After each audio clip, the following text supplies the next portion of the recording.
बे आन्दलनखौ जोंनि थांनाय समनि कंग्रेस सरकारा कोनो दिन गोसो होआखैमोन। सुस्रांनायनि खामानि मावाखैमोन। नाथाय दिनै भारतनि दैदेनगिरि सासे गोग्गो दैदेनगिरि मानगोनां नरेन्द्र मोदी बिथांनि दैदेननायाव जोंनि बर'फोरनि जेंनाया दिनैहाय फारफा दिनै जोबनायनि लामायाव आरो जों बेखौ गोजोननाय जों फोरमायदों। एप्रिल मासनि 2025 नि एप्रिल मासनि 8 तारिखाव दिन तारिख आरो समय 5 बोसोर कमप्लिट जागोन UPPL नि थाखाय। बेखिनियाव बिसोरो 5 बोसोराव कमप्लिटलि फेलियर। खुलुमबाय रायजोफोर, बिथांखि ब्लग इउट्युब चेनेलाव आरोबाव रायजो राजा बयखौबो बरायनानै लाग्रोनाय जाबाय। रायजोफोर, जोङो मिथिगौ गोजां बोथोरनि बाजेट सेसना जोबनानै थांबाय। बेयावहाय जोंनि बर'निनो सानै एमपिआ नुजाहैदोंमोन। दा बेखौ लानानै माखासे एमपिखौहाय ससियेल मिडियायावहाय लाजि फोनांनायखौ जोङो नुनो मोनदों। नाथाय बेफोरबायदि गावनि हारिखौनो गावजों गाव लाजि फोनाङोब्ला माबायदि दुखु नांथावना। जोंनि बर'निल' नङा, बेफोरबायदि जाथाय जानाया जोंनि बर'नियावल' जाया, गुबुन गुबुन हारिनि सायावबो बेफोरबायदि जाथाया जायो। नाथाय जोंनि बर'फ्रा गावजों गाव ससियेल मिडियायावहाय गावखौनो गोरोंसिन दिन्थिनानैहाय लाजि फोनांलायनायखौहाय जों नुदों। नाथाय गुबुनफोरनिखौ जों माब्लाबाबो बेफोरबायदि गावनि एमपिखौहाय गावनि हारिनि गेदेरमाखौहाय लाजि फोनांनायखौ जोङो नुनो मोनाखै लोगोफोर। स' रायजोफोर, आं सानो बेफोरबायदि खालामलायनो नाङा। बिथाङा संसदआवहाय गोदान आरो बियो सिनियर नङा। जायफ्रा सिनियर बिसोरसो बे संसदआवहाय बाथ्रा बुंनोहाय गोबांथार खाबुखौहाय मोनो आरो बेवहाय टाइमजोंहाय खारफानांगौबो जायो। जों नुदों बिथांनि जे लिरनानै लांनाय बेखौहाय टाइम बायदि फोजोबनो हायियावहाय बियो मासिगिरिनावहाय एसे समाय बिबावदोंमोन, रिक्वेस्ट खालामदोंमोन, नाथाय बिथांनो सम होआखै। दा बेसेखिनियाखौहाय माखासे इउटुबार्सफ्रा बुजिनो रोङाखिसै आरो। बे बुजिनो रोङिनि थाखायनो बेखौहाय उल्थासो ससियेल मिडियायावहाय लाजि फोनांनायखौ जों नुनो मोनदों। नाथाय बेफोरबायदि खालामलायनो नाङा। बेफोरबायदि जुदि खालामलायोब्लालाय माबोरै सोलिनांगौ जोंनि बर' हारियालाय? जोंनि बर' हारिया गावजों गावनो नेवसिलायनानै गाव गावनि चेनेलखौल' ग्र' खालामनोसो सेस्था खालामो नामा रायजोफोर? आं दिनै बेखौसो बुंनो सानदों। अब्ला फै लोगोफोर, जोङो बर'निनो सासे एमपि रोनगोरा नार्जारी सारआ संसदआवहाय मा बाथ्रा बुंदों बेखौबो जों खोनासङि। आरो संसदआवहाय जे बर' हारिया गिबि खेब बेबायदि गावनि बिमा रावजोंहाय बाथ्रा बुंनो मोनदों, बेयो जोबोद गोग्गाथाव। जोङो माब्लाबाबो खोनायाखैमोन बर' हारिनि संसदखौहाय बर' रावजोंहाय खोनासंनो जों माब्लाबाबो मोनाखैमोन। बर'नि एमपिआ माब्लाबाबो एसेम्ब्लियाव थांनानैहाय गावनि बर' रावजोंहाय बाथ्रा बुंनानैहाय सारा भारतखौहाय मोनथिहोनो माब्लाबाबो समाय मोनाखैमोन। नाथाय बेनो फार्स्ट टाइम UPPL पार्टिनि दैदेननाय आरो BJP पार्टिनि दैदेननायाव। दा बेखौ लानानै जोंनि बर'नि सिनियर एमपि रोनगोरा नार्जारी सारआ मा बाथ्रा बेखेवदों नोंथांमोना जोबजासे खोनासं। इसके बाद आप। धन्यवाद सर। मैं बोडो में बोलना चाहूँगा। मैं गौरव महसूस कर रहा हूँ। पहले बार मेरा मातृभाषा बोडो में मैं बोलने जा रहा हूँ। तो मानगोनां मासिगिरि, मैयानिफ्राय दिनैसिम साननैनि हाबाफारि लानानै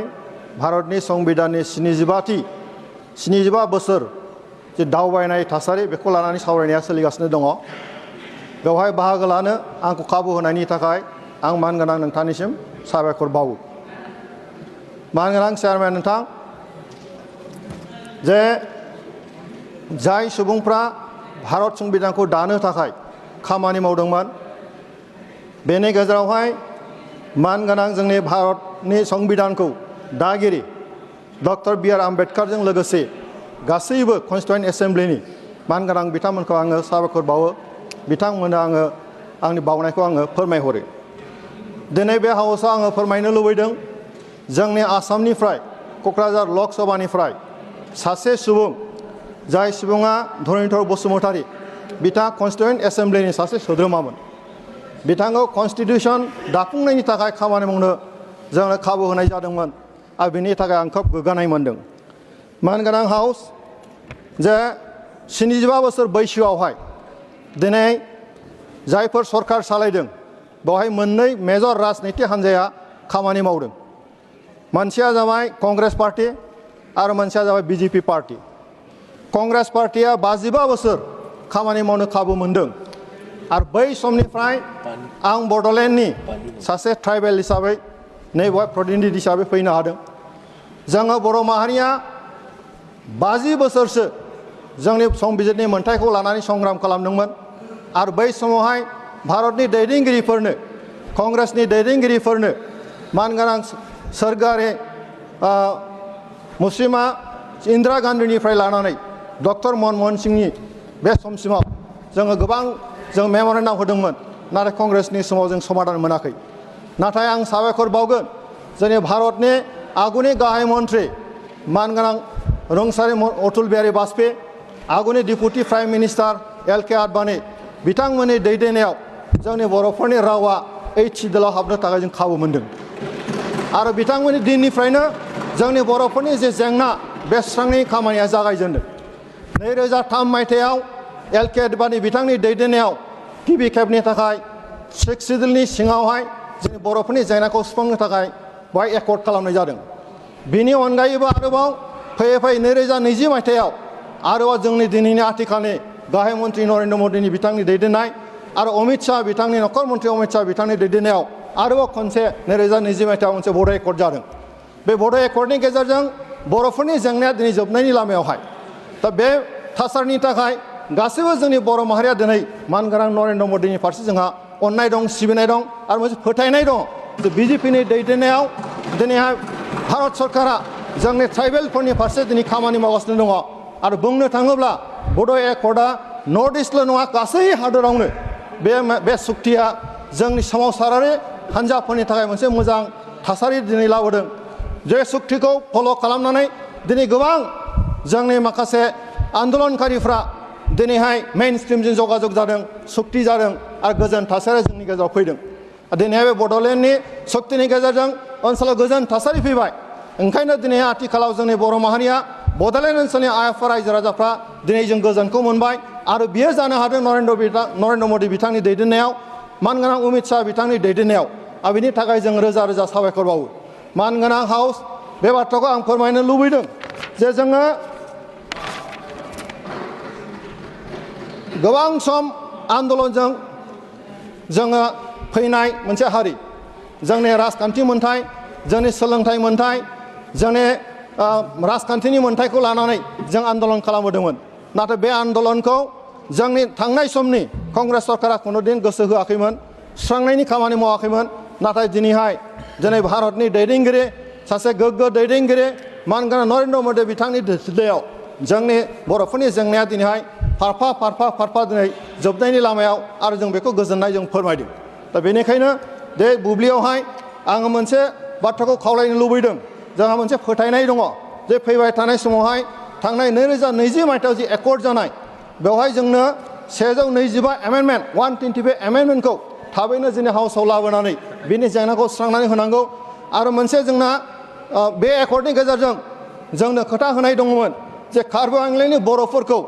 एसटि हेल्थ मोनसे स्टेटास होनायनि बाथ्रा बेखौबो पार्लियामेन्टआव थाबैनो एमेन्डमेन्ट लाबोनानै बे जेंनाखौ फोजोबगोन होननानै आङो दा माने हास्थायदों दा बेनिखायनो बे गासै थासारिखौ जों गासै बे ओनसोलनि रायजो राजाफ्रा मोनसे मिजिं दङ जे फैबाय थानाय समाव जोंनि मानगोनां नरेन्द्र मदि बिथांनि दैदेननायाव जोंनि मानगोनां नखर मन्थ्रि अमित शाह बिथांनि दैदेननायाव बे जोंनि गासैबो थासारियाव जोंनि बे जेंनाया थाबैनो जोबगोन होनना फोथायनाय दङ आरो बेखिनिखौनो बाथ्राखौ बुंनानै आंनि बुंनायखौ आं फोजोबबाय गोजोन्थों नोंगौ जों थारैनो सैथो बाथ्राखौनो खोनासंनो मोनदों बै समनि सरखार दानाय समावहाय बर' हारिया मा अबस्था जादोंमोन आरो नैबे दानि समनि नेशनेल पार्टीनि सरखार सोलिनाय समावहाय मा अबस्था बिथाङा इन्दिरा गान्धीनिफ्राय लानानै नरेन्द्र मदि सरखार सोलिनायसिम बिथाङा बाथ्राखौहाय बेखेवनानै होबाय बै समावहाय कंग्रेस सरखार सोलिदोंमोन जेब्लानाखि बिपिएफ पार्टीया रायजो सालायदोंमोन बे समावहाय कंग्रेस सरकार दङमोन जोंनि आसामावहाय नाथाय जोंनि बर' हारिनि जि मोननो गोनां मोनथाय जि बर'नि थाखाय नांगौ बेफोरखौहाय कंग्रेस पार्टिया एसेबो खोमा होबोआखै दा बेखौ लानानैनो रोंगोरा नार्जारि सारा बेवहाय खुगा बेखेवनानै होदों बे हिनजाव आइजोफोरनि गेजेरावहाय MCLA फोरनि गेजेराव मुन ब्रह्मआ बयनिफ्रायबो उदायसिननि सासे आइजो MCLA रायजोफोर जेब्लानाखि थोरसिनि ओंखामा सेनानै लाजायो बे समावहाय बिसोरो दाउसा मावरिया बायदि पाब्लिकफोरनियावहाय बिबायो जेब्ला बिसोरो राज सालायो बे समावहाय बिसोरो रायजो राजाफोरखौहाय गारि सायाव गाखोनानैहाय जुमुदै मुजुलायो दा बेफोरबायदि MCLA नि खुगानि रावखौ खोनासंनायनि लामानो गैया आरो बेबायदि मानसिया अराय सम नेगेटिभ बाथ्राल' लाबोबाय थायो आरो बियो माब्लाबाबो बर' हारिनि थाखाय मोजां साना आं मोनथिया तामुलपुर जिल्लायाव आं थांफेराखै तामुलपुरावहाय BPF पार्टीनि रायजो सालायनाय समावहाय मुन ब्रह्म MCLA आ मा मावनानै होदों आं बेखौहाय मिथिया आं बेयाव थाङाखैबो नाथाय मुननि बुंनाय राव आरो बिनि आखल आखु केरेक्टारखौ नायनानै आङो मुन ब्रह्मखौहाय माब्लाबाबो एक्सेप्ट खालामा रायजोफोर बियो सासे बिटिआर सेक्रेटारियेट अफिसावहाय रागाजों रायजोखौहाय जुमुदै मुजुदलाग्रा सासे असायब दाव जोख्लि आइजो बियो मिथिबायना बेनिखायनो आङो बेखौहाय माब्लाबाबो गनाया मुन ब्रह्मनि बे बुंनाय रावा दानिल' नङा बे बाथ्राया UPPL देरहाजेननायनिफ्राय लानानै बे बाथ्राखौहाय बियो बुंबोगासिनो दङ दिनैबो आरो अराय सम बियो बेखौनो बुंबाय थागोन बिग जिर' बे बिग जिर'आ गावसोरनो बिग जिर' जानो थांगासिनो दङ रायजोफोर अब्ला रायजोफोर नोंथांमोना मा बुजियो मुन ब्रह्मखौहाय नोंथांमोना मा सानो मुन ब्रह्मआ सासे बर' हारिनि थाखाय गोग्गो रायजो राजाखौ दैदेनग्रा सासे MCLA होननानै नोंथांमोना सानो नामा कुइसना नोंथांमोननि सायाव नोंथांमोना कमेन्टआव फोरमायहरनो हागोन नाथाय आंनि नोजोरावहाय मुन ब्रह्म बायदि सासे आइजोआ माब्लाबाबो बर' हारिनि थाखाय लिडार जानो समाया रायजोफोर दिनैबो आं बेखौनो बुंनो सानदों BPF पार्टीआबो एसेबां दुरबल नङा बिथांमोनाबो स्ट्रं मानोना बिथांमोननि गेजेरावहाय गोबांथार लोंग्रा जाग्रा मानसि दङ आरो बिथांमोननि गेजेरावहाय गोबांथार रां रुफा होनानैहाय बै समावहाय साख्रि लानानै होखारजानाय मानसिफोर दङ डुप्लिकेट सार्टिफिकेट बायनानैहाय साख्रि लानायनिफ्राय एरख'जानाय मानसिफोर दङ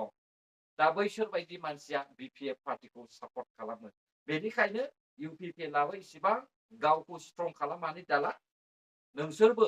हागौ माने रायजोनि हामजानाय खामानिखौ माव बेखौनो आं लुबैयो दानिया फै जोङो आरोबाव नैबे भिडिअखौ नोंथांमोना नुखाबाय जानांगौ दिल्लीयाव थांनानै बनसु पार्टीया बड'लेण्ड दाबि खालामदों बड'लेण्ड डिमान्ड खालामनायखौहाय आं जेबो गोरोन्थि साना आरो बड'लेण्ड डिमान्डखौ जोंनो नांगौ बेखौ आं मिथिखागौ नाथाय बे बड'लेण्ड डिमान्ड खालामहैनायाव जे दैदेनगिरिफोर थांदों नैबे दैदेनगिरिफोरा साफ्रोमबो सोलायनांगौ बेयाव थांनाय जेसेबांनाखि दैदेनगिरिफोर दङ बनसुनि जेसेबांनाखि आफादगिरिफोर दङ नैबे बनसुनि आफादगिरिखौहाय आङो मोजां मोना आरो बे बनसुनि आफादगिरिया बर' रायजो राजानि थाखाय बड'लेण्ड दाबिनो थाखाय सोमावसाराखै बिथाङा मात्र गावनि गाद्दिखौ BPF पार्टीखौ माबोरै देरहाहोनो हागोन आरो BPF जों थाफानानै माबोरै खामानि मावनो हागोन बे थांखिखौ लानानैसो बनसुआ बड'लेण्ड सोमावसारदों जोंहा आबसु दंखायो गोदोनिफ्रायनो आबसु दंखायो आबसुखौ जोङो गोदोनिफ्रायनो खोनाबोखादों आबसुआ जाहैबाय बर' हारिनि सिनस्रि